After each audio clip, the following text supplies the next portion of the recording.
Andarki Shanartulu.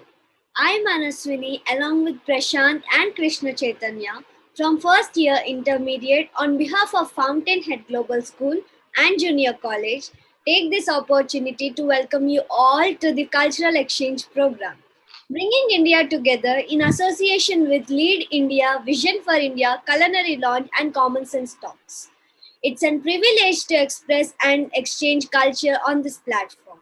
On behalf of Fountainhead family, I cordially welcome respected Principal Dr. Raghuveer, Vice Principal, teachers, students of Podar International School, Maharashtra, and our Fountainheads of Telangana State to the Cultural Exchange Program. Today we will exchange the tradition and culture of our respective states. We Fountainheads are representing Telangana. Let's know about the insight of the history, culture, heritage, and importance of our state. We are also going to enlighten ourselves with the importance of our festival Ugadi. To know the essence of the festival, we should firstly understand the history and culture of our state. Friends, do you know that the culture of Telangana in India has a history of about 5,000 years? The region emerged as the foremost center of culture in the Indian subcontinent during the rule of Kakatiya and Qutub Shahi and Asaf Jahi dynasties. The rulers' patronage and interest for arts and culture transformed Telangana into a unique multicultural region where two different cultures coexist together, thus making Telangana the representative of the Deccan Plateau and its heritage, with Warangal and Hyderabad being its epicenter. It is amazing to know that our culture and history is rooted 5,000 years ago. Such a great history we have. The region's major cultural events celebrated are Kakatiya Festival and Deccan Festival, along with religious festivals Bonadu, Batkama, Dasra, Ugadi, Sankranti, Miladun Nabi, and Ramzan. As part of bringing India together, we are going to talk about one of the famous festivals of our state. South of North and North of South. Telangana state has long been a meeting place for diverse languages and culture. It is easily the best example for India's composite culture, pluralism, and inclusiveness. Located on the uplands of the Deccan Plateau, Telangana is the link between the north and south of India.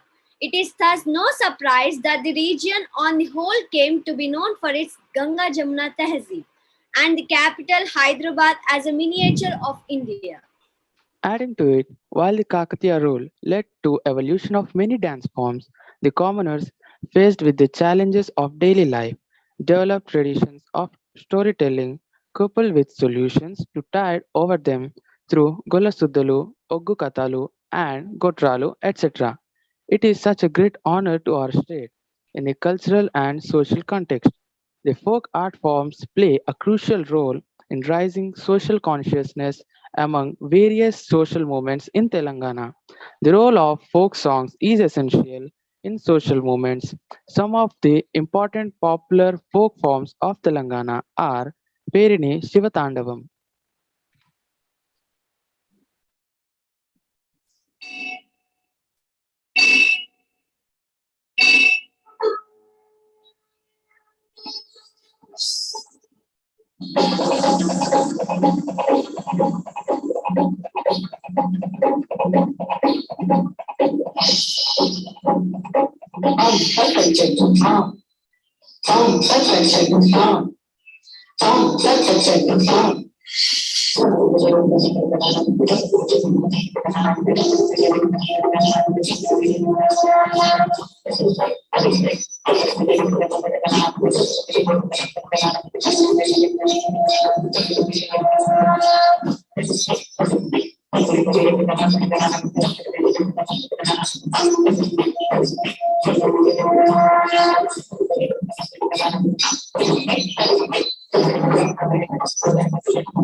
This dance form, Perini Sivatandavam, is also known as Perini Tandavam. This is a medieval dance form. It came to light in the 12th century during Kakatiya dynasty. The dance form is associated with Lord Shiva. This dance involves five elements: fire, water, air, earth, wind, and celebrates Om. The Ramappa temple in Varangal holds evidence of this dance form. Next, Dappu dance.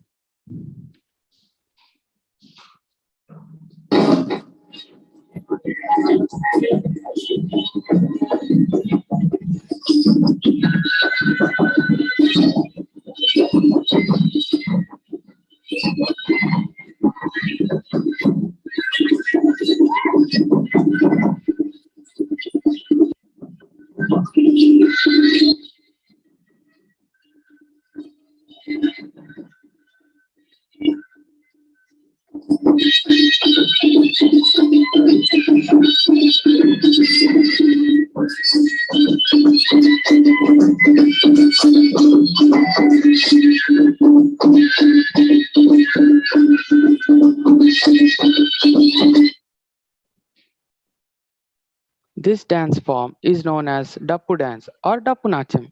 Is a dance form of Telangana.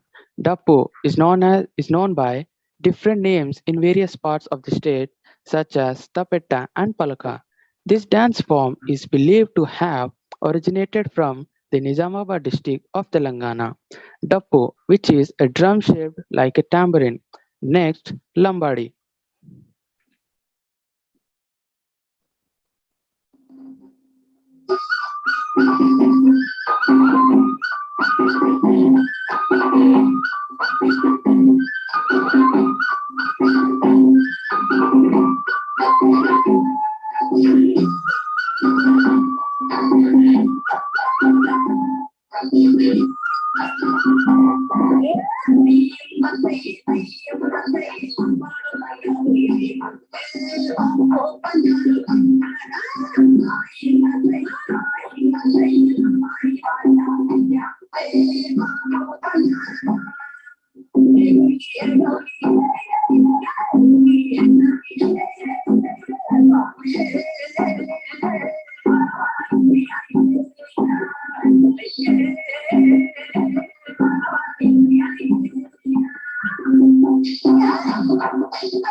This dance form is known as Lambadi. Lambadi is an ancient folk dance of Telangana. It originated in the tribes of Rajasthan, which were semi nomadic. These are known as Lambadis, Banjaras, and Sengalis. The dance showcases tribal culture with a spotlight on their social ties, lifestyle, and religion. This dance is also performed at several festivals such as Diwali and Holi. Next, Oggu Katha.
This performance is known as Ogukata.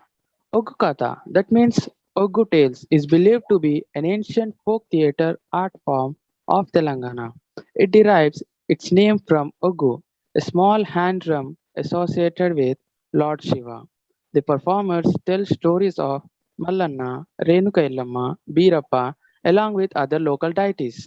Next, Gusadi dance.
This dance form is known as Gusadi dance.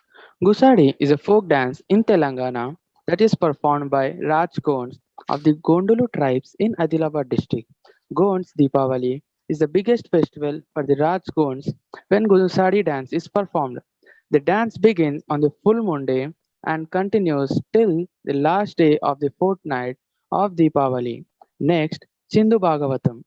Chindu Bhagavatam is all about telling epic tales through dance. The word Chindu means jump, and the performance is peppered with leaps and jumps. The term Bhagavatam is associated with it, as most of the stories narrated are from Bhagavatam. And finally, Tolu Bomalata. Tolu Bomalata is a prevalent shadow theatre tradition, as Tolu means leather and Bomalata means puppet dance. The term literally stands for the dance of leather puppets. Among other traditions that this dance form follows, leather puppets, which are its most important part, are known for their colossal size. The dance concept is based on epics, largely on Ramayana and Mahabharata.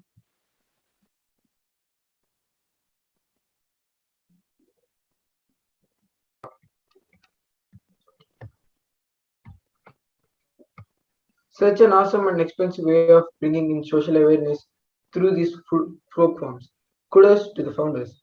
Struggle remind me about the great woman Chakli Ailamma. She has been one of the greatest and the most inspiring leaders of Telangana armed rebellion in 1947.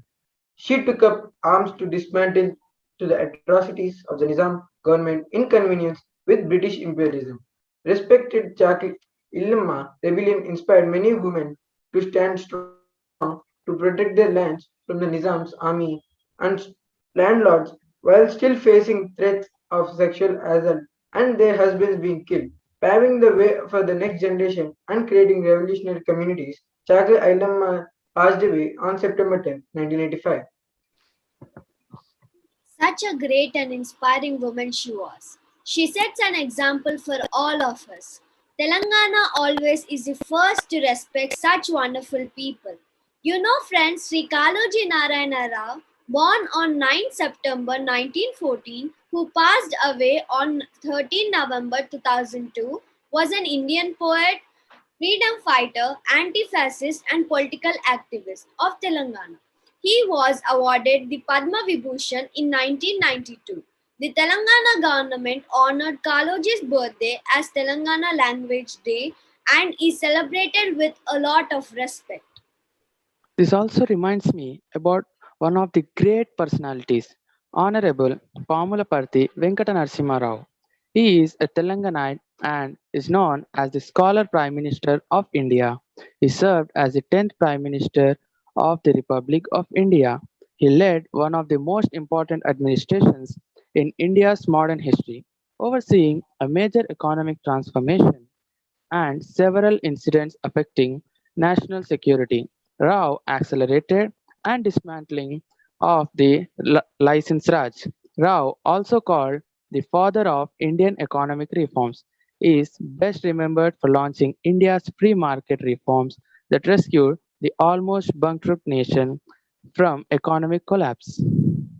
Yes, this is true, and is also referred to as the Chanakya of modern India for his ability to teach tough economic and political legislation through the parliament at the time when he headed a minority government. Many people like him worked to keep up the name of not only their state but also country, India.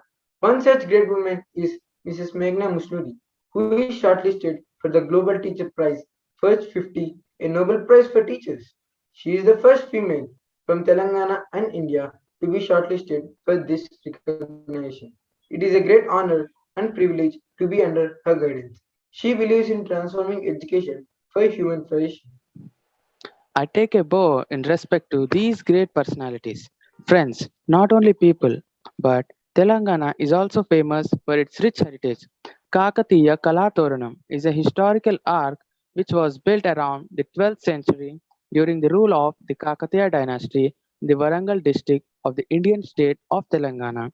The architectural feature of these historical arcs of the Warangal fort has been adopted as the symbol of the Kakatiya dynasty and has been officially incorporated as the emblem of Telangana state. The monument was included in the tentative list of UNESCO World Heritage Sites, and adding to this, Ramappa Temple, also known as the Rudreshwara Temple, is a UNESCO World Heritage Site. Is located in the state of Telangana. Adding to this is a Hyderabad Metro, a rapid transit system. Serving the city of Hyderabad, Telangana, India, it is the second longest operational metro network in India after the Delhi Metro with 57 stations, and the lines are arranged in a secant model. Wow, commuting is very easy with metro now. It is pride moment for me to also talk about the speedy development of Telangana. Yes, I am talking about the Dugam Cheruvu cable bridge, such a fantastic ride it is. You're right. It looked beautiful too. Adding to the beauty of Telangana is the Bogata waterfalls, also called as Niagara Falls of Telangana. This is located in Mulugu district. It is a feast to the eyes. Adding to the feast is the Pillalmari, also known as Children's Banyan or Pirlamari, Saint's Banyan, is an 800-year-old banyan tree located in Mehbubnagar, Telangana, India. The tree is spread over 4 acres. Telangana also has a huge potential in traditional arts and crafts like cherial paintings, nirmal paintings, batik paintings, bidri crafts, pembarti brassware, dokra castings, black metal ware, wooden carvings of Nizambad panels, nirmal printed furniture, red sanders, and also Nirmal Toys amongst others. Speaking about Telangana is a pride with such wonderful developments and beautiful tourist spots. Though Telangana, born on June 2, 2014, as the 29th youngest state, and the Formation Day is celebrated on 2nd June every year, it is a big enough to become the world's 33rd largest country.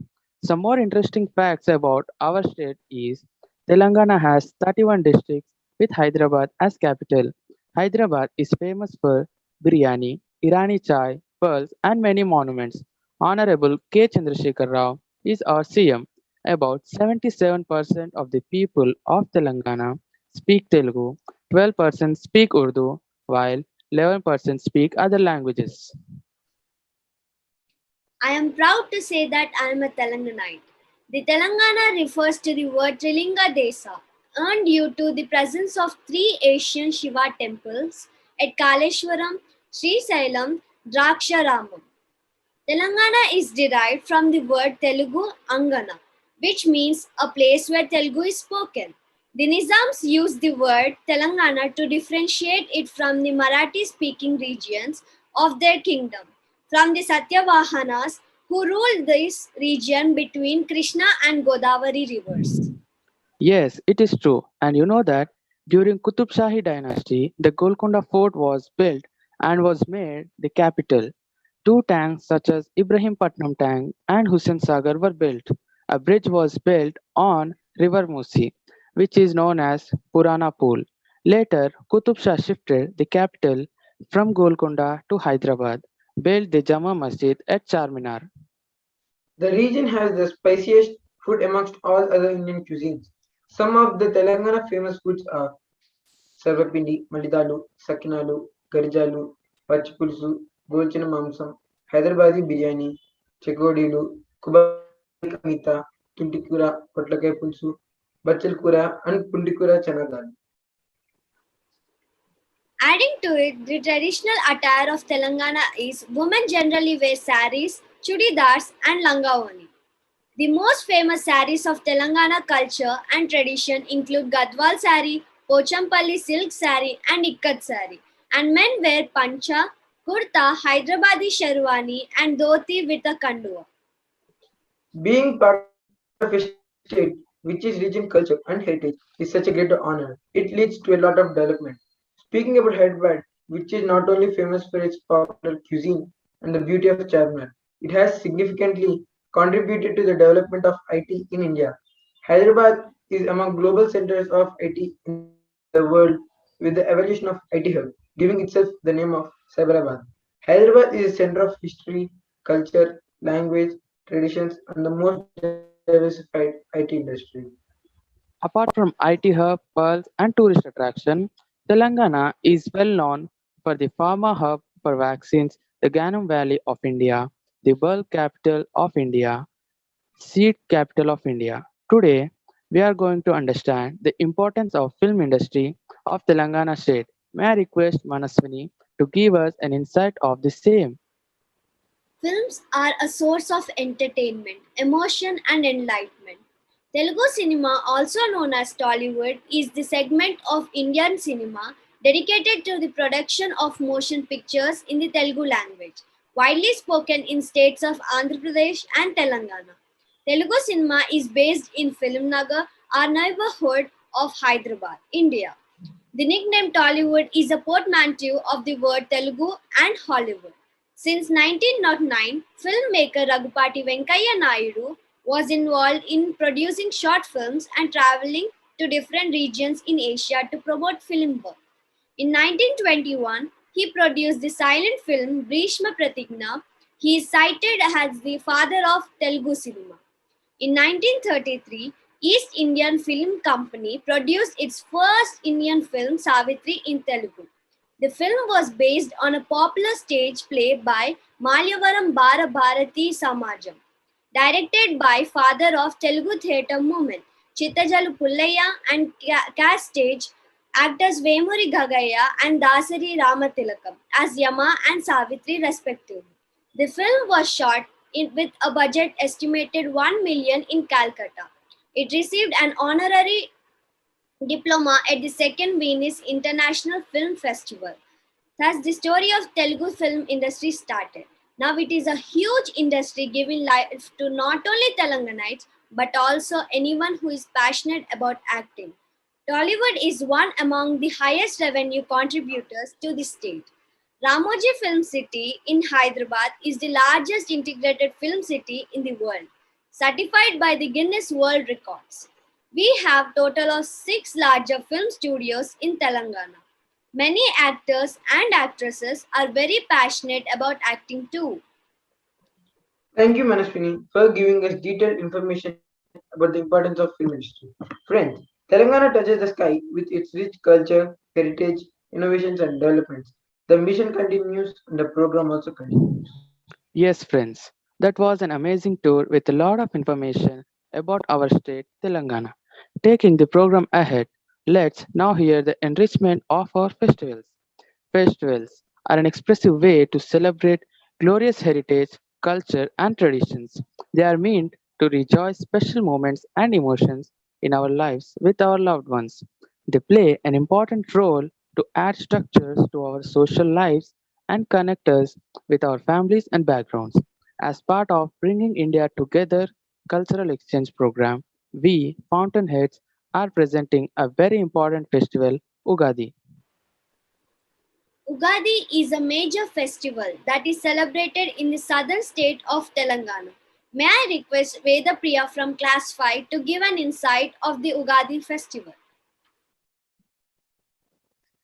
Very Namaskaram. I, Vedapriya, would like to tell you about Ugadi.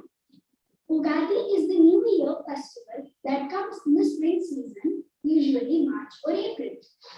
The Telugu year is the calendar year for the Telugu-speaking people of Telangana state. It is believed that Lord Brahma, the creator of the universe, created days, months, years, and the vital elements of nature on this day. The name Yugadi or Ugadi is derived from the Sanskrit words Yuga, age, and Adi, building, the beginning of a new age. Yugadi or Ugadi falls on Chaitra Shuddha Pardhani, or the first day of the bright half of the Indian month of Chaitra. Each Yuga era has a cycle of 60 years. Each year of Yugadi year has a specific name in Panchangam based on astrological influences, and the name of the year would represent the character of that year. The calendar includes 60 year names. Every 60 year, one name cycle completes and the names repeat in the next cycle. These years always change on Ugadi. This year, 2021, is called as Plava. అందరికీ ప్లవనామ ఉగాది శుభాకాంక్షలు. Thank you. Survey జనా సుఖినో భవంతు. Thank you, Veda, for giving a detailed insight of our festival Ugadi. So, Ugadi means New Year for all the Telanganites, and on this day, Ugadi Pachadi is prepared. And to know how and why it is prepared, may I request Tirtha of class 9 and Manish of class 10 to tell us the procedures.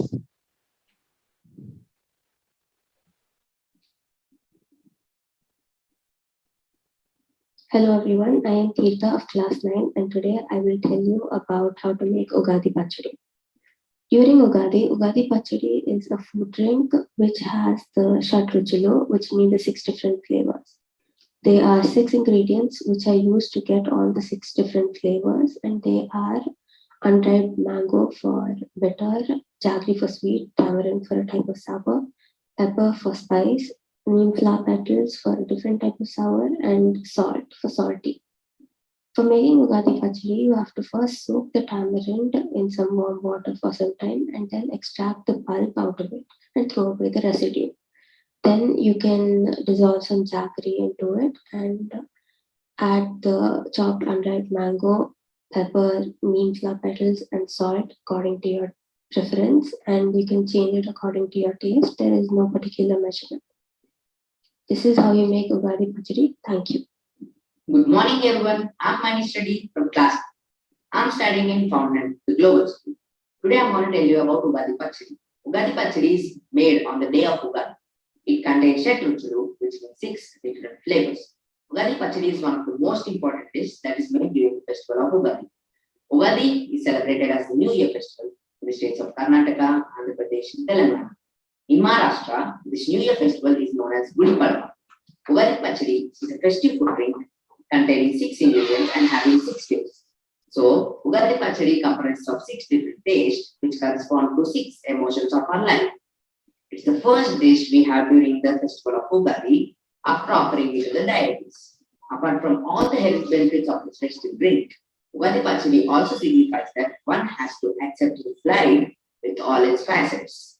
The 6 ingredients that are added in the Ugadi Pachadi, which correspond to the taste and emotions, are tamarind, which has a sour taste, which means unpleasantness; jaggery, which has a sweet taste, which means joy or happiness; unripe mango, which has a tangy taste, which means surprise; neem flowers, which has a bitter taste, which means sadness; black pepper, which is spicy, which means anger; salt, which is salty, which means fear. Thank you. Wow, what an emotion. Thank you, Tirtha and Manish. Along with Pachadi, Pulhar and Bakshalu are also prepared. To know how it is prepared, I called Revant of class 7 and Karthik Pantula of class 4. My name is Karthik Pandala from Foreigners Accountant Global School. Today I am here to explain about a special sweet called Popotlu. It's a traditional sweet made on the festival of Ugadi. Ugadi is the Telugu New Year celebrated in the month of March. And Popotlu is specially prepared and offered to the god on this day. Ingredients for Popotlu are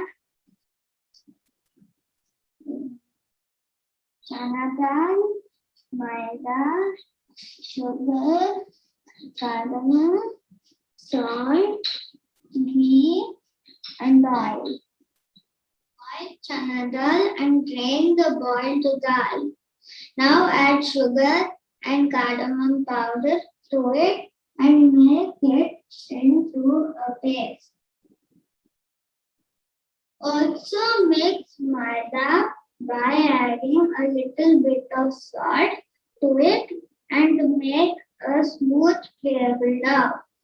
Now apply little oil to the dough and cover it in a bowl and let it rest for some time. Make small roti with the dough by stuffing the chana dal paste. The roti is made by pressing it with hand and spreading it. Now put the roti on a hot pan and roast until golden brown. At the end, add ghee to it. Now hot potato is ready to eat. You all love this young sweet but too. Happy Ugadi. Thank you so much.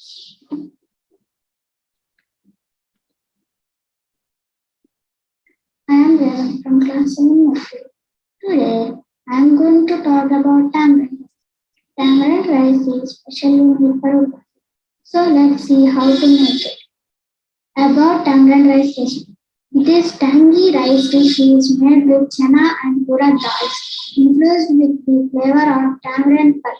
Tamarind rice is actually a South Indian dish version of pulihora or pulidurai, where the term puli means something sour.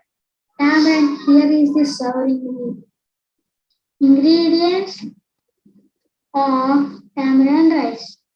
2 cups cooked rice, 1/2 cup 3 whole red chilies, 1/4 cup curry leaves, a pinch of asafoetida, 1 teaspoon mustard seeds, 1 tablespoon chana dal, 1 teaspoon urad dal, 1/4 teaspoon methi seeds, 1/2 teaspoon red chili powder, 1 tablespoon peanuts, 1 tablespoon salt, 1/4 teaspoon turmeric powder, 1/4 teaspoon garlic and oil. How to make tamarind rice. Heat oil and roast peanuts along with both the dal. Saturate till the dals splutter and slightly color. Now the curry leaves and whole red chilies. Mix them well. Add salt, thyme, red chili powder and turmeric powder. Saturate them well. Add garlic to the cooked meat. Now add the tamarind pulp to the meat and saturate till it becomes a semi-thick gravy. Add cooked rice to the mix. Saturate well. So the rice is completely mixed with the cooked gravy and the tamarind rice is ready. So this is the tamarind rice recipe. Thank you. Thank you, Karthik Pantula and Revan. The main essence of Ugadi is the Panchangam, and to know the importance and hear this year's Panchangam, may I request Vimuda of Class 4, Abhinav Pranav of Class 6, and Bhavani teacher to go ahead.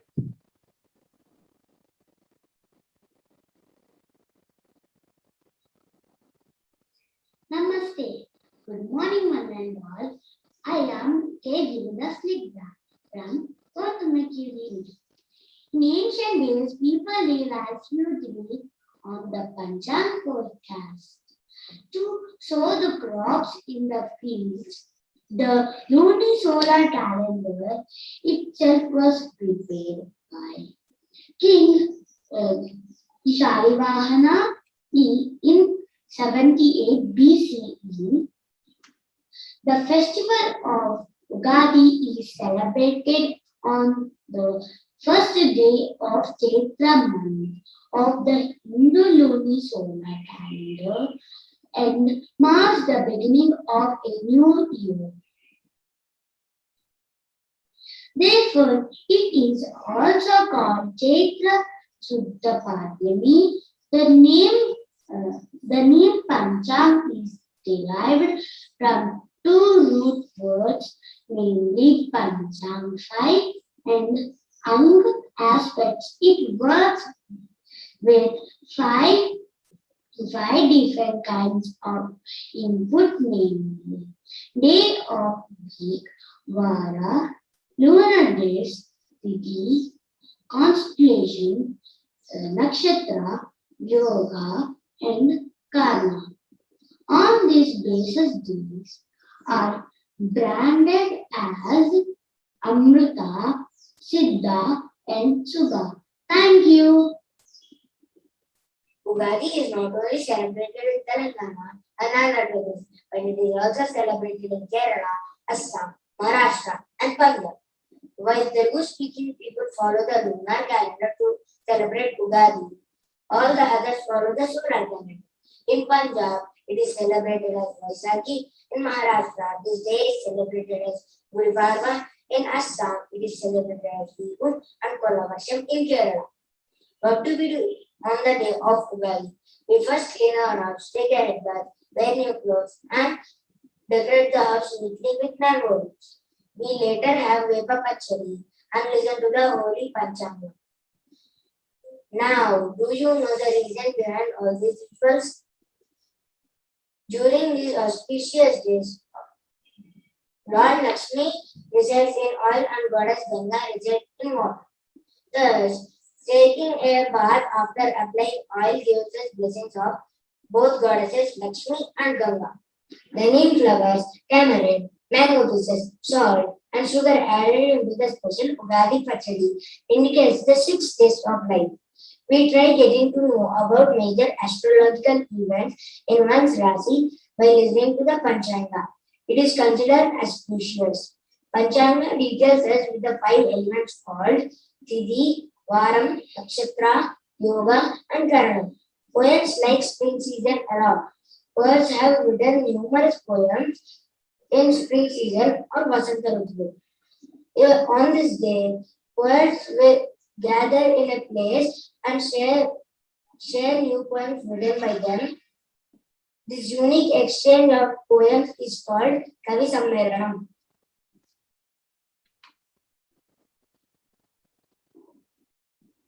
పిల్లలు మనం 12 రాసులు మరి వాటి ఫలితాల గురించి తెలుసుకున్నామా. 12 రాసులో మొదటిగా మకర రాశి. ఆదాయం 14, వ్యయం 14, రాజపూజ్యం 3, అవమానం 1. రెండవ రాశి వృషభ రాశి. ఆదాయం 2, వ్యయం 8, రాజపూజ్యం 2, అవమానం 3. మూడవ రాశి మేషరాశి. ఆదాయం 8, వ్యయం 14, రాజపూజ్యం 4, అవమానం 3. నాలుగవది మిథున రాశి. ఆదాయం 5, వ్యయం 5, రాజపూజ్యం 3, అవమానం 5.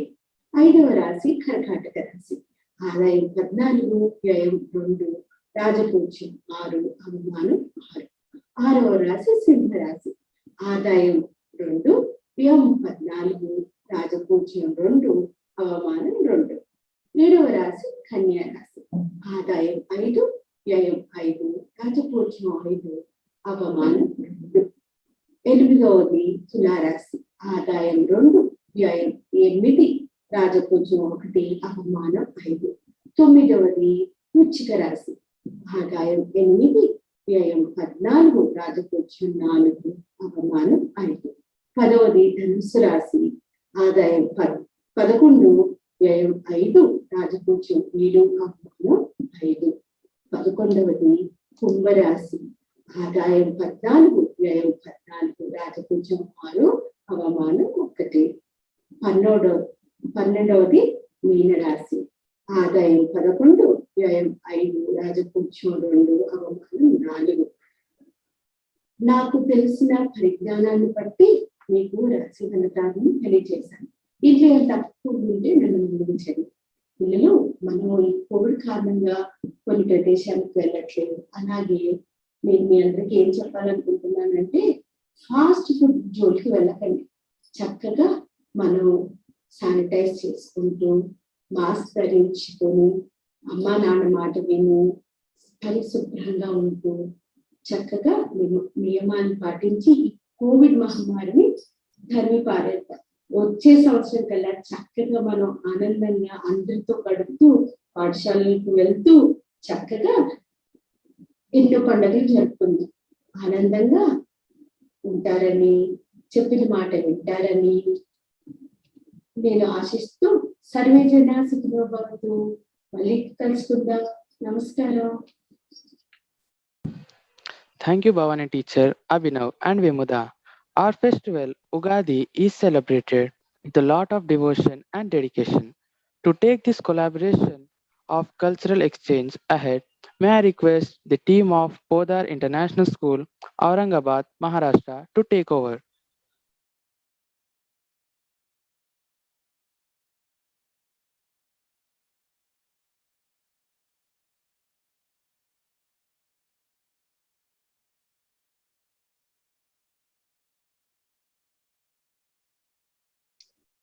Baljit ma'am, you can take over.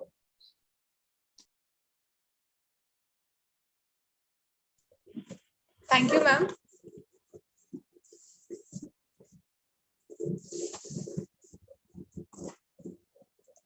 I think, ma'am, I have become now the host. Ma'am, actually, the message still says that I am disabled participant for screen sharing. Kindly allow me, ma'am, so that I can share the screen. Yes, ma'am. Isha, can I request you to please Baljit Kaur, the host? Yes, ma'am. I made a co-host to her.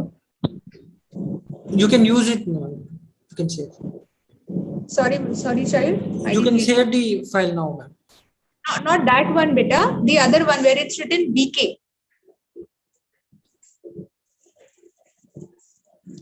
Okay. Isha, there is another. There's another instrument as well. So yeah, I did. The same one.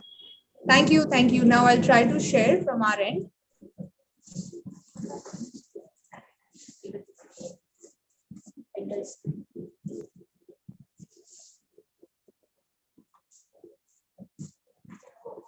We'll start with the primary. We'll start with the primary video. The video which has come from primary section. Namaskar. I am Pravila Dhepe, Maharashtrian girl from Pune. Is it audible, ma'am?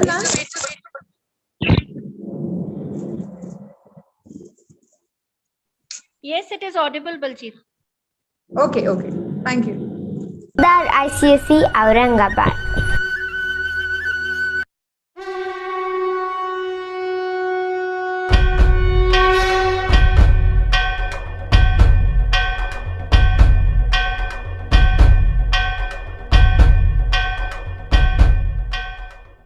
Maharashtra is the third largest state of India. Diversity comes naturally in this third largest state by area and second most populated state in India. Maharashtra can also be called the land of scholars, sons and actors, as many of the people from Maharashtra have succeeded in the fields mentioned above. Maharashtra is known for its Puragami culture. Maha means big and Rashtra means nation.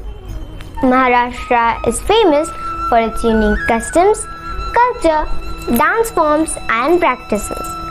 So dear all, let's explore our incredible Maharashtra. Attire of Maharashtrian people. The traditional attire of Maharashtra require the men to wear dhoti, kurta or cotton shirt. Feta means headwear or topi, waistcoat or bandi, which is optional.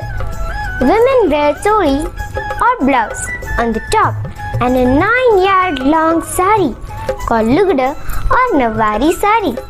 They usually wore open sandals or chappal as their footwear. Languages. The official language of Maharashtra is Marathi, while the majority do speak Marathi. Others speak Hindi, Gujarati, English and other languages. Cities in Maharashtra are metropolitan and are a blend of many cultures and use English as their official language. Art and craft culture of Maharashtra. The artisans of Maharashtra are very precise and delicate in their work. The weaving of quality fabrics, mushroom and hemru, made from cotton and silk, is famous in Aurangabad, are finest of its kind. The Kolhapuri chapel from Kolhapur is known for their simple style, durability, quality of the leather and its design. Paithani sarees that have been in production since past 2000 years are fine silk sarees with delicate zari handwork in their border. Warli painting is the folk painting of Maharashtra done by the Warli tribes. The paintings are of stick figure form and are easy to understand. Kolhapuri sas is a special type of necklace famous among the women of Maharashtra. The main river of Maharashtra are Godavari and Krishna. This state has many big cities like Mumbai, Pune, Aurangabad, Nashik, Nagpur, etc. Now let's understand the festival and culture of our Maharashtra. Some festivals like Nag Panchami, Ganesh Chaturthi, Gokul Ashtami, Makar Sankranti, Gudi Padwa, Bhau Bhaiz, Ellora Festival, Narali Purnima and Shivaji Jayanti have originated in Maharashtra. Nag Panchami is devoted to the snake god. The snake god is prayed to get rid of the Nag dosh. Ganpati Bappa Moria. Ganesh Chaturthi is an 11-day long festival of Lord Ganesh. The people of Maharashtra celebrate other festivals also like Diwali, Christmas, Eid, and New Year's. In most places, people celebrate all major festivals irrespective of their religion, and honestly, that shows the unity and brotherhood among them. Maharashtra is an integral part of India. It is among the developed state of India in many ways, such as tourist attraction, religious places. Economically, Maharashtra is very privileged. Overall, Maharashtra is a must-visit state. Now, I would like to request Urvi Didi to explore our state and introduce the most popular dance forms of our Maharashtra. Dhanyavad. Dear all, greetings of the day from Urvi Neturkar. Friends, our state, Maharashtra, is divided into various regions such as Marathwada, Vidarbha, Khandesh and Konkan. Each has its own cultural identity in the form of different dialects of Marathi language, folk songs, food and ethnicity. When we peep into history, we can find a lot of significant people from rulers of dynasties to political leaders having a connection with this happening state.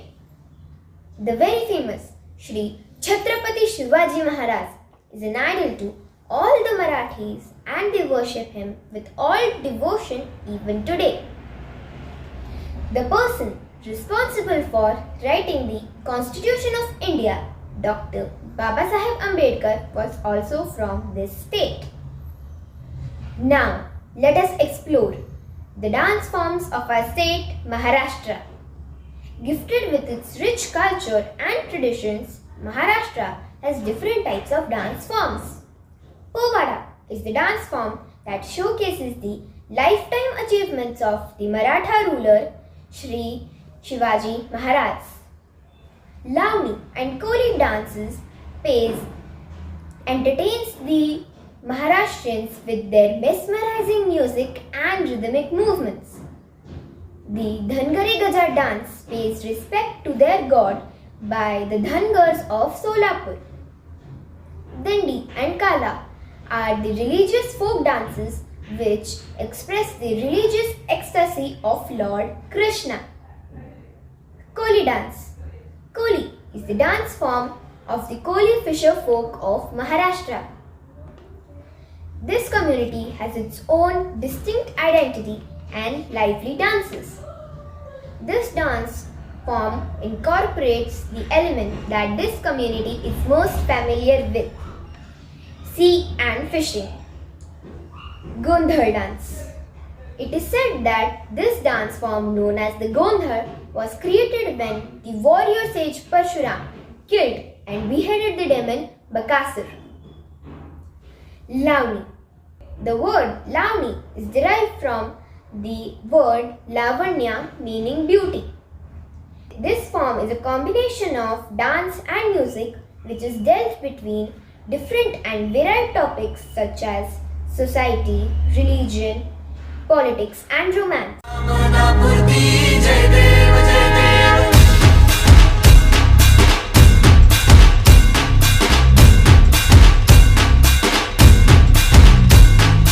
Lambodar तू विनायका तू मल्लोळेश्वर मोरया विघ्नेश्वर तू एकदंत तू मयूरेश्वरा मोरया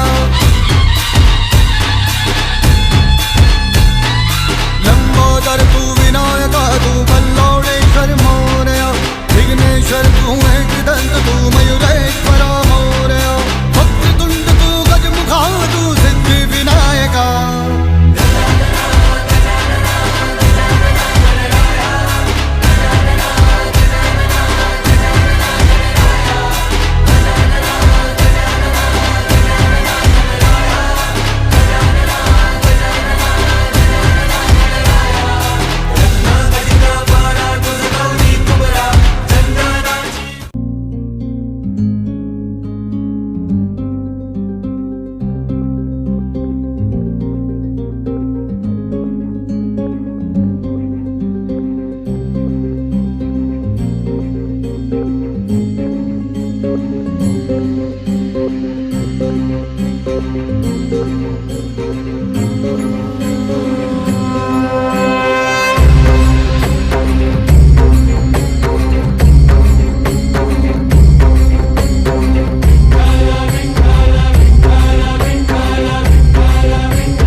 मी हायकोली सोरील्या डोली मुंबईच्या किनारी अगं मारतीन कोली हानल्यान गोली ग चल जाऊ बाजारी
Maharashtra is known for its amazing natural beauty and rich cultural heritage.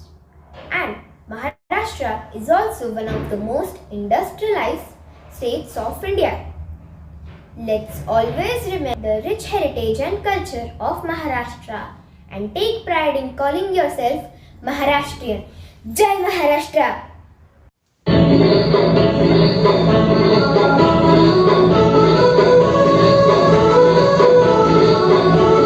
जय जय महाराष्ट्र माझा गरजा महाराष्ट्र माझा जय जय महाराष्ट्र माझा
Namaskar.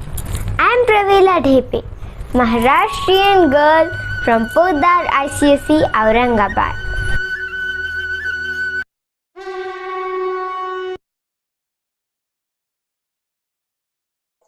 Thanks for watching this. Now we are moving for the second video, which has come from the middle section of Podar.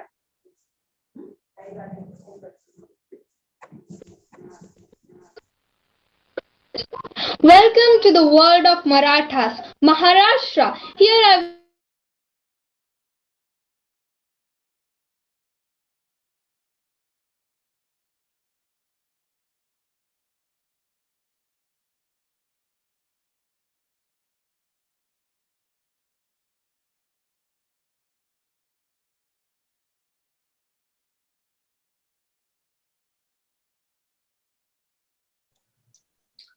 Baljit ji, we are not able to hear anything. Yeah, Baljit ma'am, some technical error, is it? Yes, sir. Trying to just get back with it. All right, do it. like to discuss about this wonderful, colorful state's geography. The state is full of variety, so let's get into it. So, firstly, what is Maharashtra? Known for its amazing natural beauty and rich cultural heritage, Maharashtra is one of the most industrialized states of India. Prime cities include Mumbai, Nagpur, Pune, Nashik, Shirdi, and Kolhapur. Next, here we have divisions.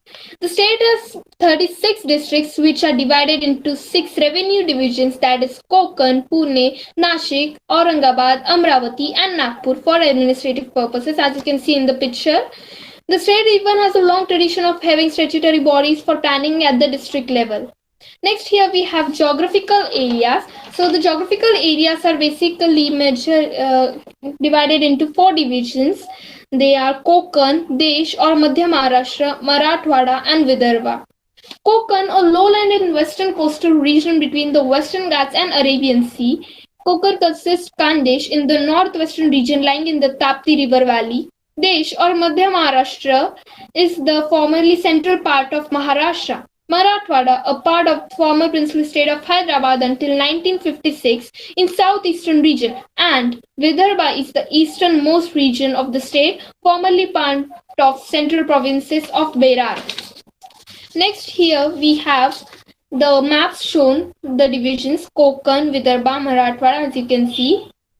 Next, here comes areas and rainfall. Physiographically, the state may be divided into 3 natural divisions: the coastal strip, the Konkan, the Sahyadri or the Western Ghat, the plateau. The Konkan consists undulating lowlands. North Konkan has vast hinterlands, the Western Ghats running almost parallel to the sea coast. Rainfall. The Maharashtrian rainfall varies considerably. There is heavy rainfall in the coastal region, scanty rains in the rain shadow areas in the central part, and moderate rains in eastern part of the state.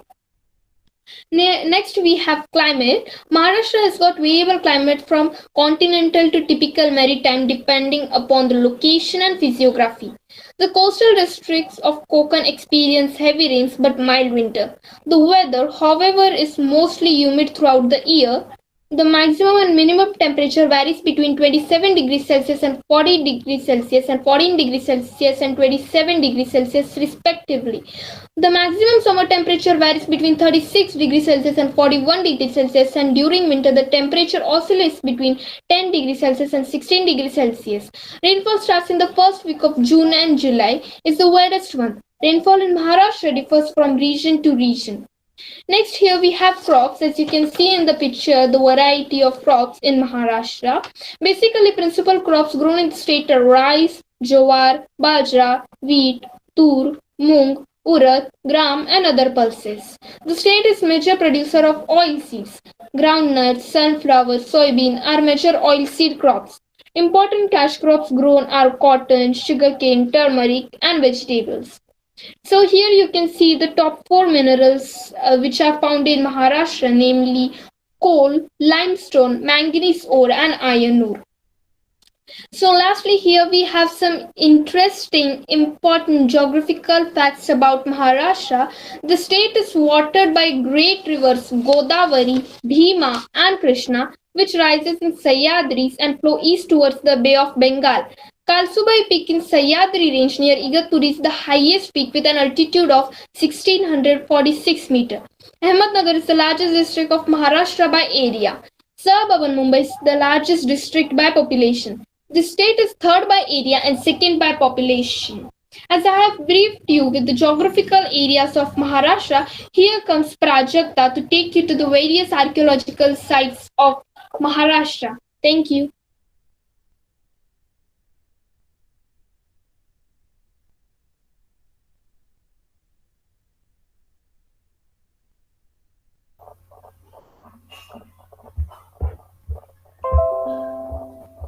Archaeological sites of Maharashtra.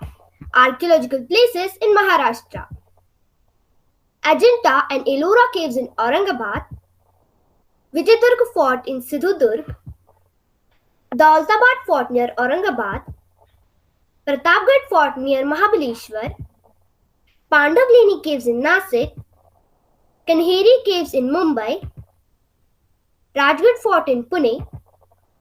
Kerala caves. Rajahmundry Fort between Mumbai and Pune. Ajanta and Ellora caves. There is none who does not know about these famous twin caves in India. These caves are well known for absorbing and captivating tourists in their every visit. There are 32 caves within the World Heritage Site of Ajanta, which shows the monument Buddhist architecture and legacy. The art and architecture surrounding chaityas and viharas, prayers, halls, and cells are quite famous. Further, the 34 caves at Ellora site can be dated back to 1500 years old. They are carved into rock with a combination of Buddhist, Hindu, and Jain architecture. Both these caves are declared as World Heritage Sites. Pandavleni Caves in Nasik. The caves are one of the oldest historical sites in the state of Maharashtra, which can date back to almost 2000 years old. There are 24 Hinayana Buddhist caves in here, which can be tracked back to 1st and 2nd century BC. Tourists are enchanted with the beauty of various shrines, water tanks, pillars, and monasteries inside the caves. Kanheri Caves in Mumbai. Kanheri Caves are also well known and monument as oldest historical caves in the state. They are located in Sandhi Park, Poli. These caves can be dated back to around 1st century BC and are also well known for natural basalt formation and their has 9 special entrances to the caves which are beautifully formed. Several stupas over here imply to the note that they are Buddhist shrines. Kerala Caves. The Kerala Caves are one of the immense Buddhist rock-cut cave sites in India. Despite just around 15 caves at Kerala, they are popular for Chityagriha, which is prayer hall. This is considered to be the largest in India and is quite famous for its architectural marvel. There are various pillars inside the hall which has inscriptions in Brahmi script and Prakrit language with historical prominence. The paintings from 5th and 6th centuries CE can also be located over here. Now, to know more archaeological sites in Maharashtra, my friend Purva will give some information about forts. After listening to Prajakta, now we all know that forts are also important archaeological sources in Maharashtra. So now let us know more about forts. Maharashtra is a state with rich history. The Mughals and Marathas owned a lot of land here and built some of the most iconic and magnificent buildings and forts here. Most of the forts in Maharashtra were built by Chhatrapati Shivaji Maharaj and his Maratha Empire. They include some stunning forts that stand proudly in Maharashtra. There are nearly 350 forts in Maharashtra, so it is said that forts are glory of Maharashtra. Chhatrapati Shivaji Maharaj developed as many as 13 forts. Some of the important forts are listed here. Sinhagad Fort, Murujanjira Fort, Rajgarh Fort, Shivneri Fort, Tunga Fort, Pratapgarh Fort, Purandar Fort, Lohagarh Fort, Raigad Fort, and Daulatabad Fort. Sinhagad Fort. Sinhagad Fort is located close to the city of Pune. The Sinhagad Fort gets its name from the Marathi war line. One of the most popular forts in Maharashtra, Sinhagad Fort is believed to be conquered by Tanaji Mulsre's brother from the Mughals. Murud Janjira Fort. A marvelous spectacle, the Murud Janjira Fort is in the sea. Inside the fort are also three gigantic canals that are famously called Kalabangadi, Nanda, Kasam, and Chab. Rajgarh Fort. The Rajgarh Fort Pune was built on the Murumba Devi Dongar Hills in the Sahyadri ranges. It was the first capital of Shivaji Maharaj and is also believed to be the place where Shivaji's wife Saibai spent her last few days. Shivneri Fort is considered to be the birthplace of Shivaji Maharaj. The Shivneri Fort holds high esteem in Maharashtrian and Maratha history. Noteworthy sites here are the statues of Jizabai and a young Shivaji. Tunga Fort, a small fort located in the outskirts of Pune. The Tunga Fort was built by Adil Shah sometime before 1600 CE. It has seen plenty of wars, the famous ones being between the Marathas and Mughals. Pratapgarh Fort. The Pratapgarh Fort of Maharashtra is an important fort built by Chhatrapati Shivaji Maharaj. The Pratapgarh Fort is known for the Battle of Pratapgarh that took place between Shivaji Maharaj and Afzal Khan. Purandar Fort. The Purandar Fort Pune is believed to be the place where Shivaji's son Sambhaji was born. Lohagarh Fort. One of the most strategically important forts in Maharashtra for Marathas, the Lohagarh Fort was conquered twice by Shivaji Maharaj. Raigad Fort. This is one of the most important forts in Maharashtra. The capital of Shivaji's empire, the Raigad Fort stands 2,690 feet high above sea level in the Sahyadri mountain ranges.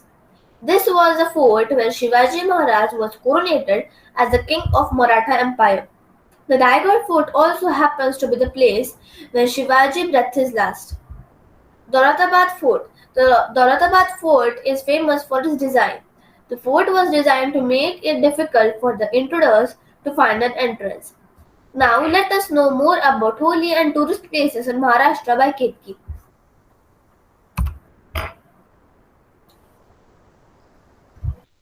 As Purva said, Maharashtra not be completed without holy places.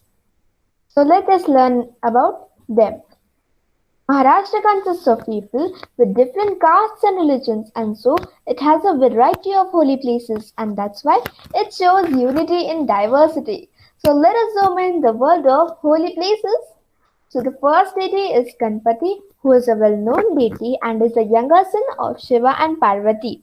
He is also known as the god of wisdom and is known by different names in different parts of the world, like Vinayak, Gajanan, Ekadanta, Vakratunda, and many more.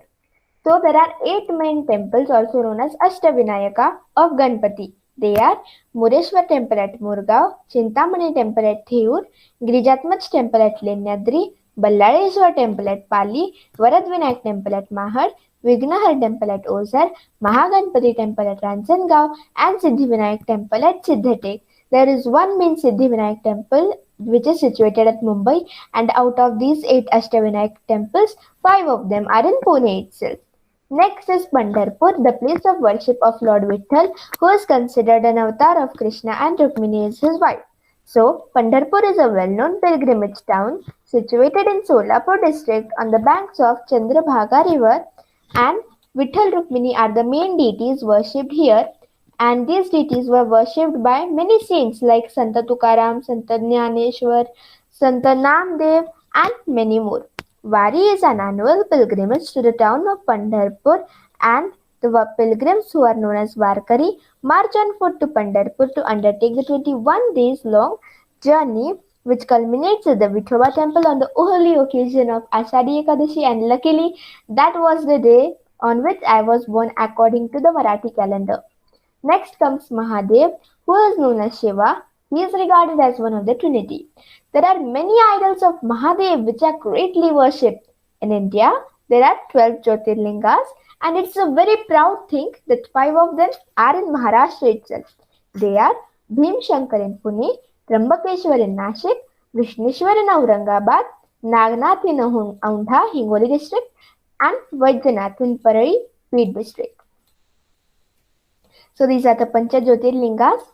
Next comes the prominent seats of the goddesses, also known as the 3.5 Shakti Pithas of the goddesses. They are Sri Mahalakshmi of Kolhapur, the second one belongs to Sri Renuka of Mahur, the third one belongs to Sri Bhavani of Tulsapur, and the last and the half one belongs to Sri Saptashringi of Vani, also known as Goddess Shakti. There are many mosques and dargahs in Maharashtra, which shows that not only Hindu temples are worshipped, but Muslim mosques and dargahs are also worshipped, like Bibi Ka Maqbara, Dargah of Baba Shah Muzaffar, and Haji Ali Mausoleum in Mumbai. Apart from these, there are many other mosques and dargahs too. Then comes the famous Gurudwaras, and like the one in Nanded, Gurudwara Huzur Sahib. It is one of the main Gurudwara and is the holy place for Sikhs. It was built in the memory of the 10th Sikh Guru, Guru Gobind Singh Ji, and it is also known as Takht Sachkhand Huzur Abchal Nagar Sahib. Next comes the famous churches. The Church of St. Michael is the oldest church and the oldest Portuguese building located in the city of Mumbai. And this church is located in the area of Mahim, which gave it another name known as Mahim Church.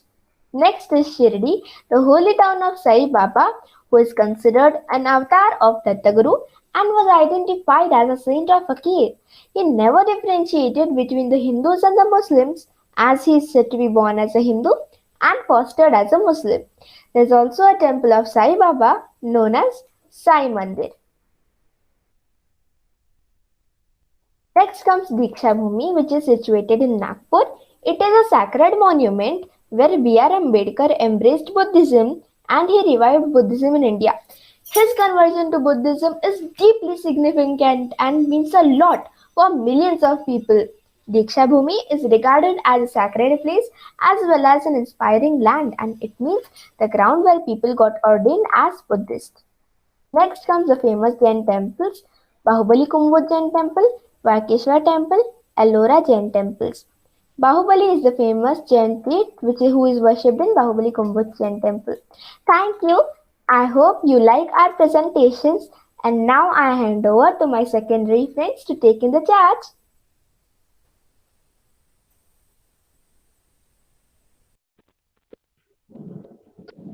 Thank you, attendants. Now Welcome to the world of Marathas, Maharashtra. Here I would like to discuss about this wonderful color.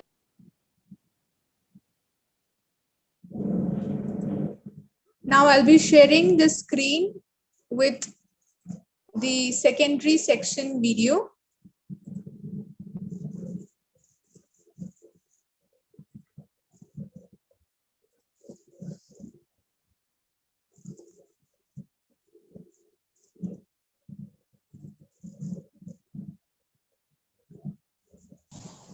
I, Samruddhi Ashok.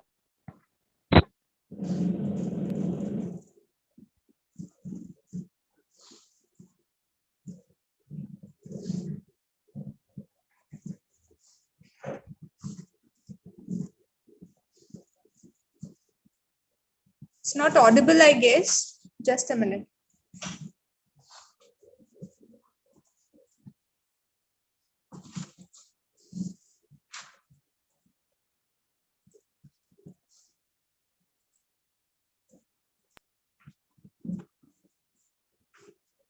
Poda International School, ICSC, Aurangabad would like to take the opportunity to welcome everyone present to the Cultural Exchange Program, Bring India Together. As a part of cultural exchange, we are going to talk about the food. Maharashtrian or Marathi cuisine is the cuisine of the Marathi people from the Indian state of Maharashtra. It has distinctive attributes while sharing much with other Indian cuisines. Maharashtrian cuisine includes mild and spicy dishes. Wheat, rice, jowar, bajri, vegetables, lentils, and fruits are dietary staples. Peanuts and cashews are often served with vegetables. Now, let's start with modak, which is one of the authentic dish of Maharashtra, and this will be spoken by Palak Gandhi.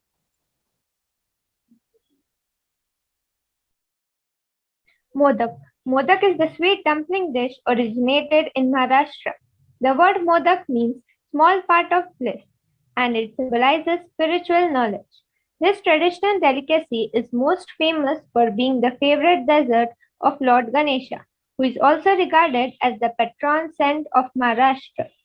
Modak are made and consumed especially during the Ganesh Chaturthi festival, which is held annually as birth anniversary of Lord Ganesha. The sweet filling inside of a modak consists of freshly grated coconut and jaggery, while the outer soft shell is made from rice flour, wheat flour mixed with kava or maida flour. There are basically two types of modak, fried and steamed.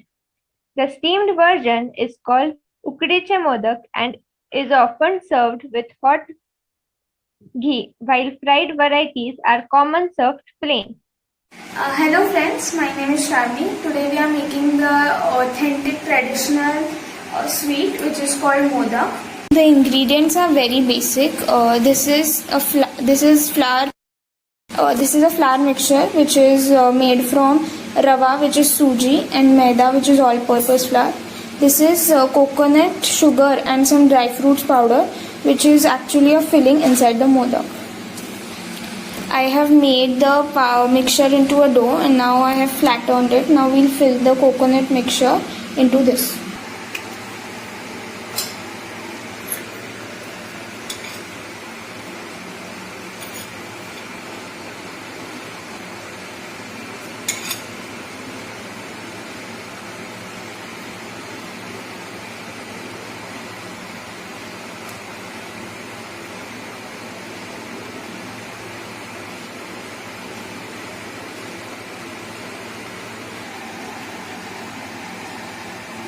Now this modak is ready. We'll now deep fry it.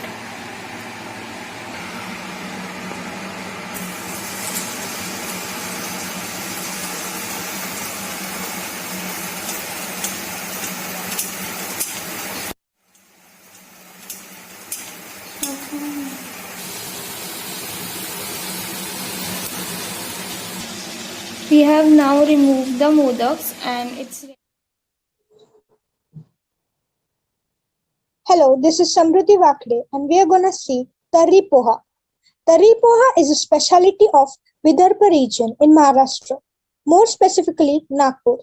There are bandish kiosks that open early in the morning and have a hard time catering to the long queues of the customers desperate to begin their day with this hot, lip-smacking, yummy snack made of flattened rice and desi chana. The tarri is a watery, very spicy preparation of desi chana that's served liberally with kanda poha and garnished with onions, tomatoes, and seaweed. One may not be surprised if the blood rest of the true Nagpurian reveals presence of blood and tarri in equal proportions. It can be prepared within 30 to 40 minutes. Thank you. Good evening, everyone. My name is Shriram Joshi and I am from Poddar International School. Today, for the cultural program between Telangana and Maharashtra, I am going to share with you the recipe of tarri poha. So, friends, for this recipe, we need some special ingredients like garam masala, mustard seeds, cumin seeds, hing, onion garlic paste, turmeric powder and Kashmiri chili powder. Now, for the things, we need 8 to 10 curry leaves, ginger garlic paste, 2 green chilies, raw peanuts, salt as per taste, 2 finely chopped onions. These are the ingredients for tarri, and this is for the seasoning, which is shave. And for the tarri, we need half cup chickpea, or in Hindi we call it chana, and in Marathi we call it harbare.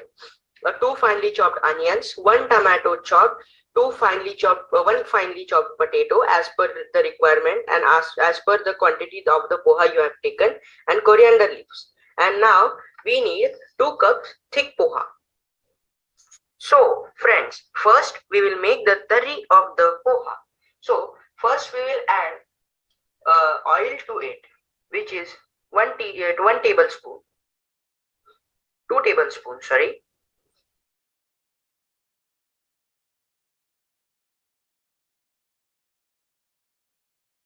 Now we will add cumin seeds to it.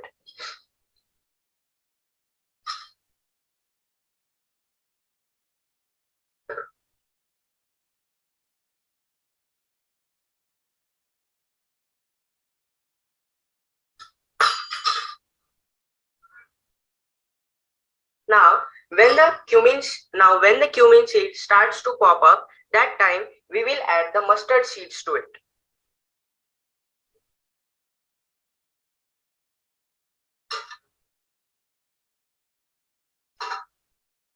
Now we will take a big spoon to the mohori or so-called cumin seeds have started to pop up. So now we will add mustard seeds or jeera to it.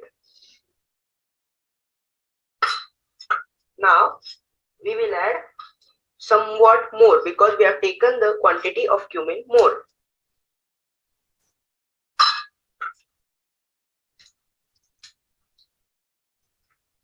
We will let them bake up, and now we will add onion to it. Now we will add onion to it.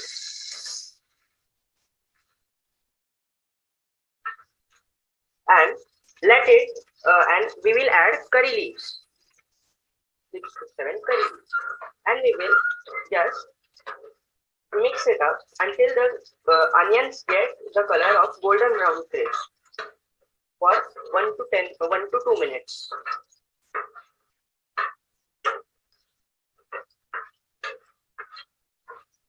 Now we will add ginger garlic paste to it. This one is a different one which is there. We will mix it up finely until it gets mixed. Now, so we have now added hing, garam masala, Kashmiri lal mirch powder and turmeric powder to it, and also the onion garlic masala also. So now we will again add it because I like more hot things or more spicy things. Now we will add all of this, and now we will stir it up. In this thing, mixing is very much important, and also when Nagpuri people also call salt as meat or namak because they like salt and spice in too much amount, and also they like hot and spicy things. So basically also tarri poha is also a very hot thing.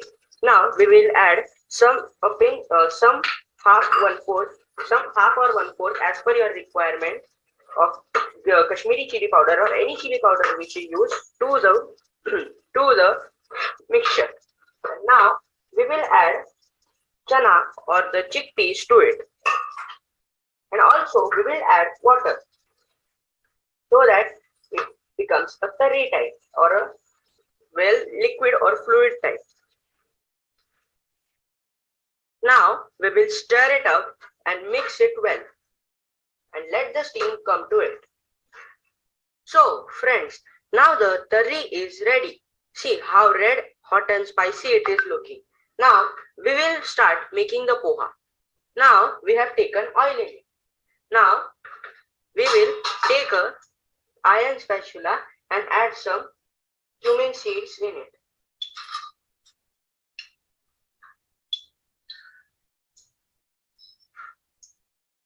Cumin and mustard seeds.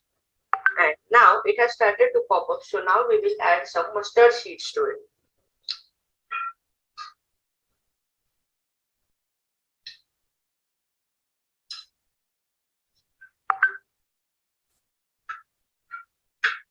Now, same as that of the curry or the tarri, we have added curry leaves. So now here also we will add curry. Yeah, popping up. Now we will add onion to it.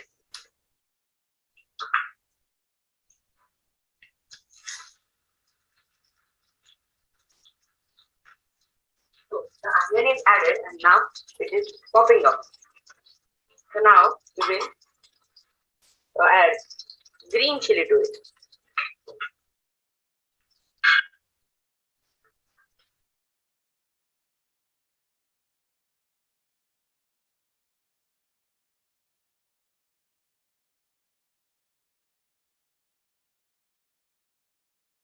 Now we will add some raw peanuts to it and stir them well.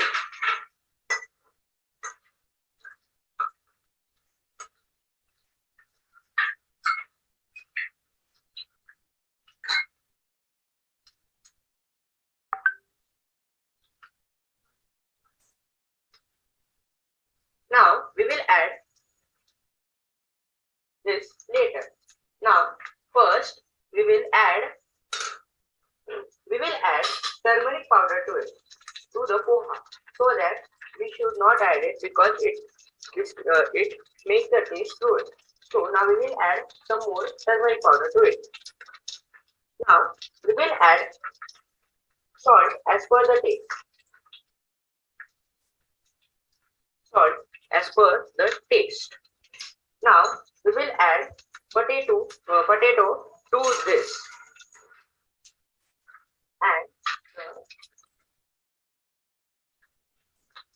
And now we will stir the potatoes up.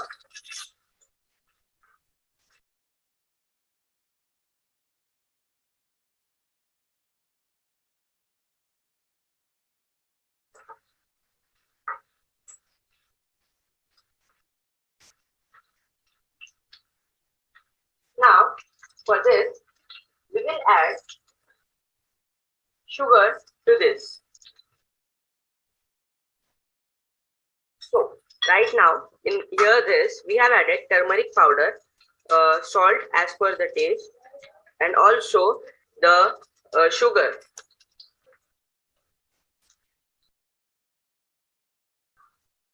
Now we will add some more turmeric powder and mix it and put it in the bowl in which we have given the tadka type. Now we will stir it up. And we have put that poha in it.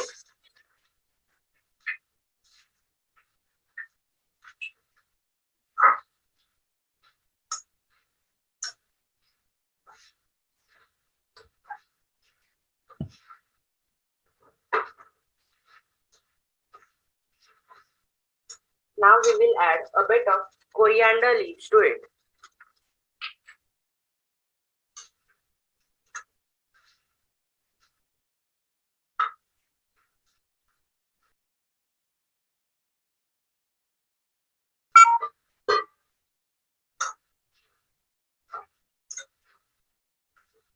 So basically this is ready.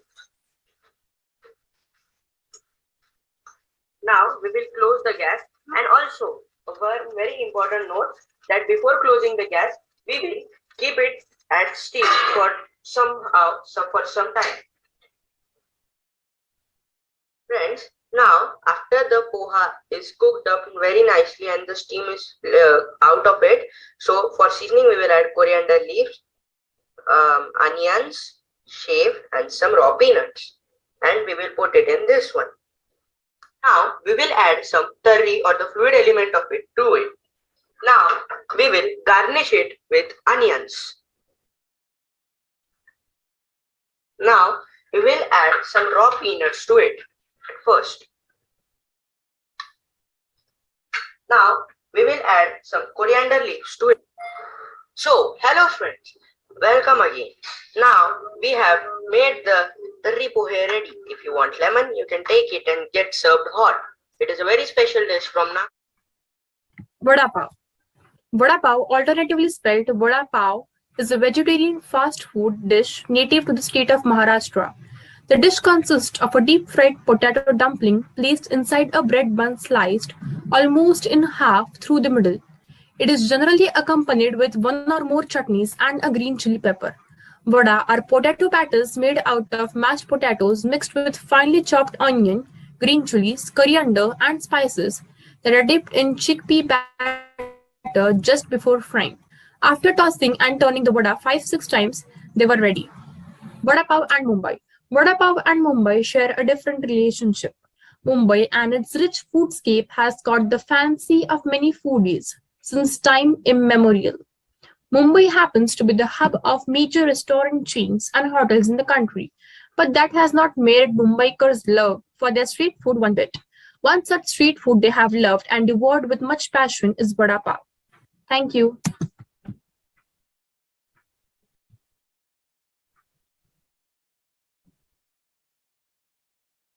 Hello everyone, this is Chaitanya Sanjay here, and today I will be explaining you the recipe for the famous Mumbai Vada Pav.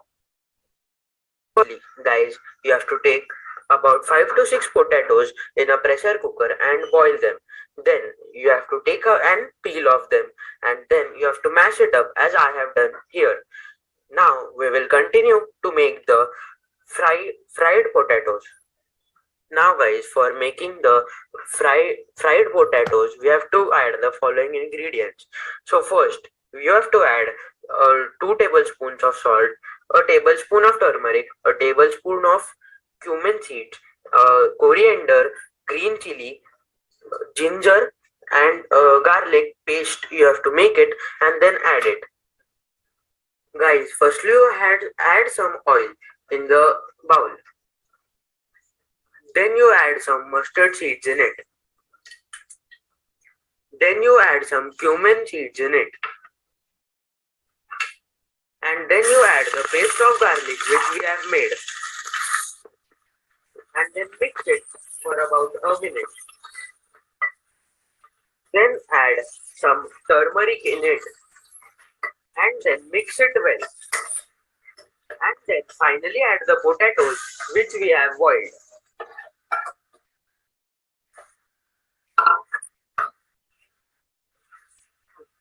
And then mix it and continue. Now add a tablespoon of salt and then some coriander in it and then mix it well.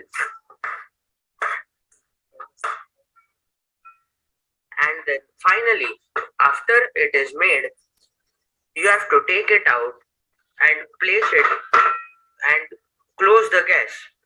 Now take some gram flour and then add a pinch of baking soda in it and then add a tablespoon of salt in it and then add some water and mix it well.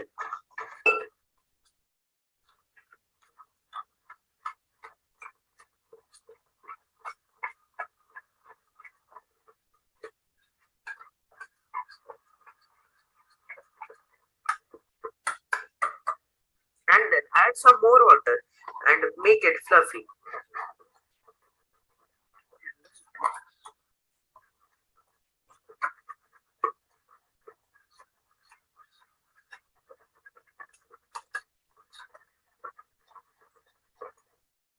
And now, after mixing it well, keep it for 15 minutes aside.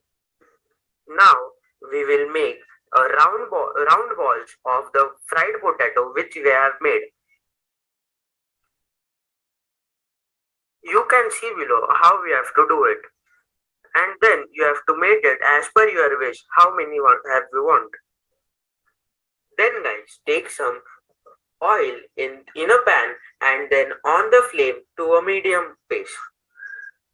Now we will take the round balls of fried potatoes which we have made and then put it into the batter and then mix it well and then we have to put it into the oil which we have put on the medium flame and then let it cook.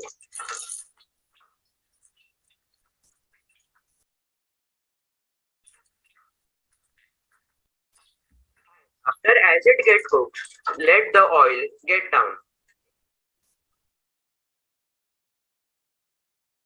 Now guys, we will make the special dry chutney which is needed for the vada pav, which includes the ingredients such as sugar, 1 tablespoon salt, coconut, red chili, sesame seeds, peanuts, curry patta and green chili. And then grind these ingredients in the mixer so that we can make the chutney. And then as you can see, I have made the chutney. Now guys, we will make the another green chutney which is needed. So the following ingredients: coriander, green chili, sugar, the lemon juice, cumin seeds and salt is needed. And then grind them in the mixer and mix it well. Now I have made the green chutney as said. Now we will finally make the dish of vada pav. Now we will cut the bread with a knife and then add the green chutney in the lower part of the bread, and the upper part we will garnish with the chutney as well, and then add some the dry chutney on the bread, and then keep the fried potato piece which we have put into the batter and then place it. Now our vada pav is ready for eating.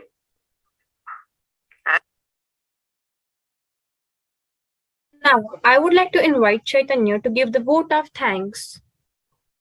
A graceful and a warm evening to one and all present here. I, Chaitanya Sonje, on behalf of the whole Poddar family, would like to thank our Honorable Principal Sir and our event coordinator Baljit ma'am for giving us this wonderful opportunity to represent our state Maharashtra and its food culture at national level. I would like to thank all the participants who have given their wholehearted efforts to the program. Thank you. Jai Hind, Jai Maharashtra.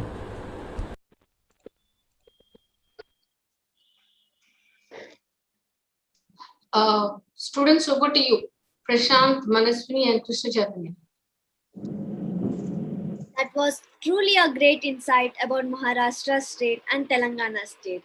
Kudos to both the schools. May I request Dr. Raghuvir, Principal of Poddar International School, Aurangabad, Maharashtra state, to speak a few words. Yeah. On behalf of the management, esteemed teachers, and team Poddar International School, ICSE Aurangabad, I first of all congratulate each and every participant who has directly and indirectly involved in this wonderful program.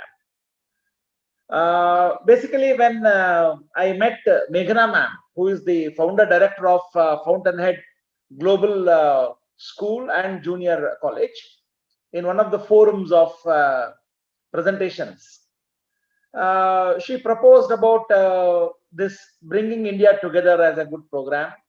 I like the concept of bringing children of two different states together and exchanging their views in their own style. And when I heard to Sudharani ma'am, who briefed me about the quality of program to be something like 20 minutes in each section of students, like primary section, middle section, and secondary section, I was convinced that, of course, in 2 hours of time, qualitatively, we can give this program across, and the listeners would get the benefit out of it. Our event coordinator, Mrs. Baljit Kaur, was briefed about this program. In turn, I should really make a mention of my teachers team in this program, who actively involved and given their quality time and efficiency to bring out 3 flavors of this program. First is about about the primary section.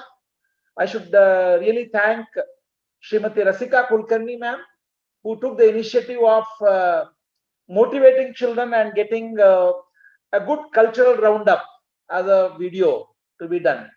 On behalf of the entire staff of Podar International School, ICSE Aurangabad, Rasika ma'am, thank you very much for your good efforts to bring in quality work from our children.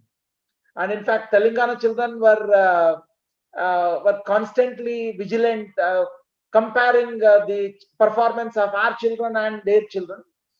The commonality being the culture exchange between the two states.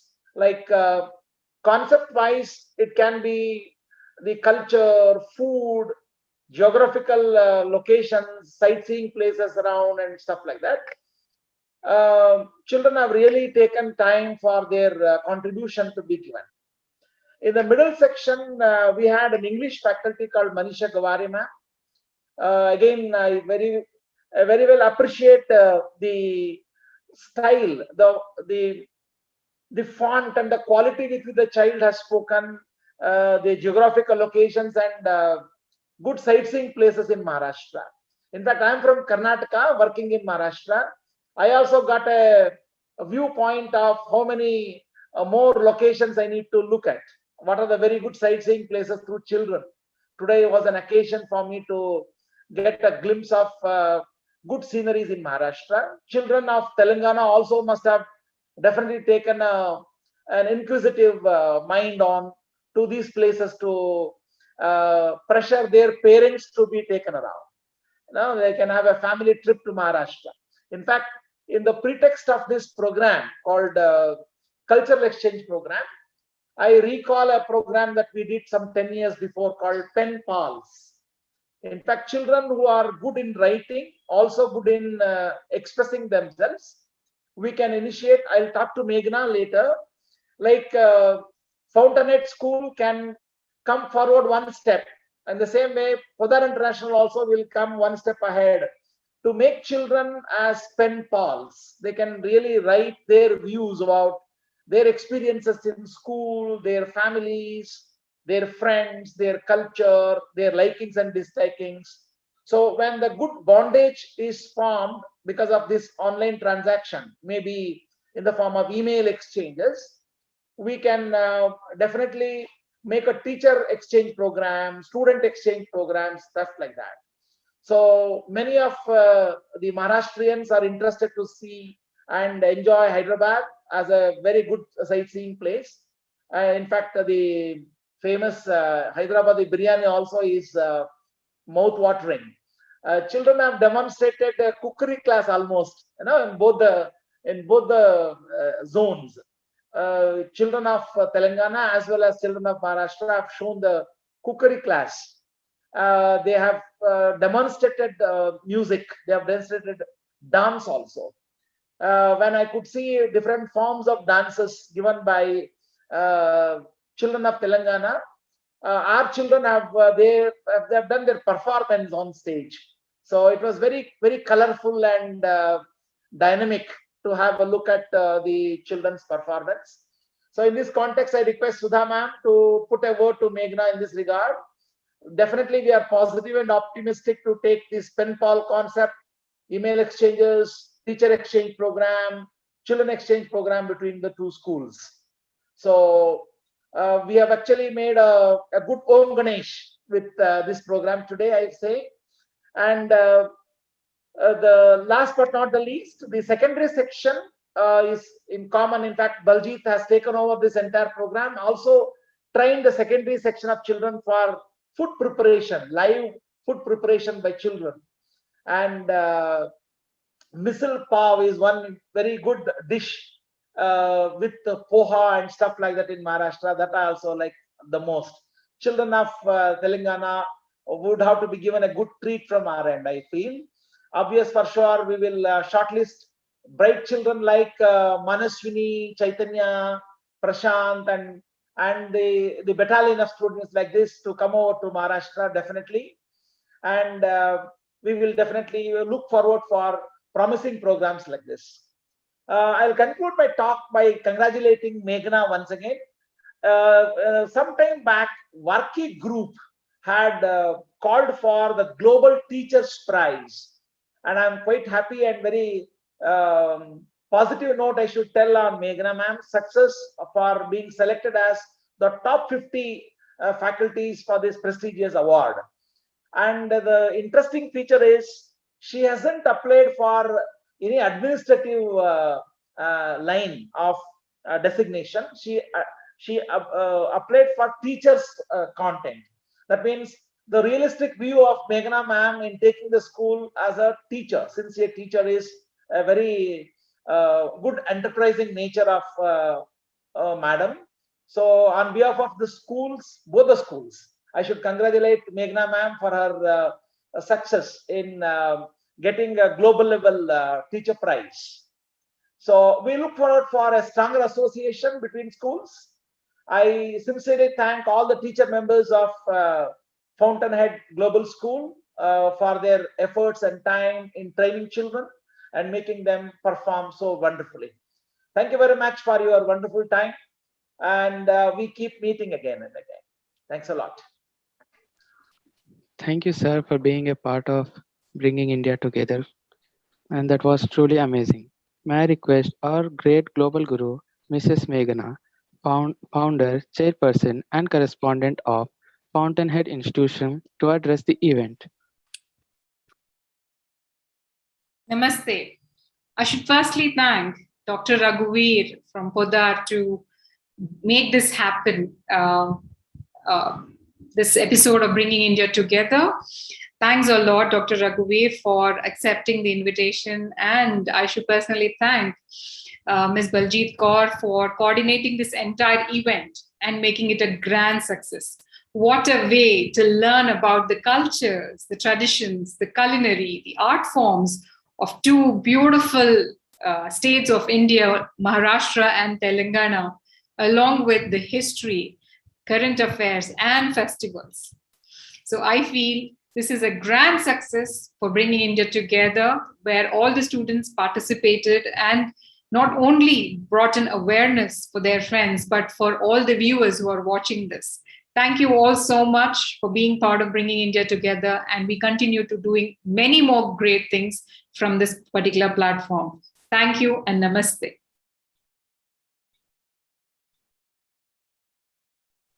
Thank you, ma'am. That was truly amazing. May I request Krishna Chaitanya to propose a vote of thanks? A graceful and warm meaning to one and all gathered here. It's my privilege to have been asked to propose a vote of thanks on this occasion. I, on behalf of Fountainhead family and the entire fraternity of the school and college, first of all, extend a very hearty vote of thanks to the principal, vice principal, teachers, and students of Buddha International High School, Aurangabad, Maharashtra, and all the Fountainheads who spread their time to virtually grace and participate in this occasion. I thank all the participants for their active participation and also to all the anchors. Further, a big thank you to Meghna ma'am and Sudha ma'am for this wonderful idea of BIT, bringing India together collaboration. Events like this cannot happen overnight. So as the wheel starts rolling weeks ago and requires planning and bird's eye for detail here. We are fortunate enough to be backed by a team of very dedicated and motivated teachers of our school for making this collaboration a great success. I extend thanks to all my teachers for their guidance and support. Thank you all for making this event a resounding success. Fountainheads of Bringing India Together in association with Lead India, Vision Digital India, Culinary Launch, and Common Sense Talks are signing off for now and will come back with another collaboration of cultural exchange with another state. Our learning continues, our cultural exchange continues. Jai Hind, Jai Bharat. Thank you all. See you then. Bye. Shall we dealing then?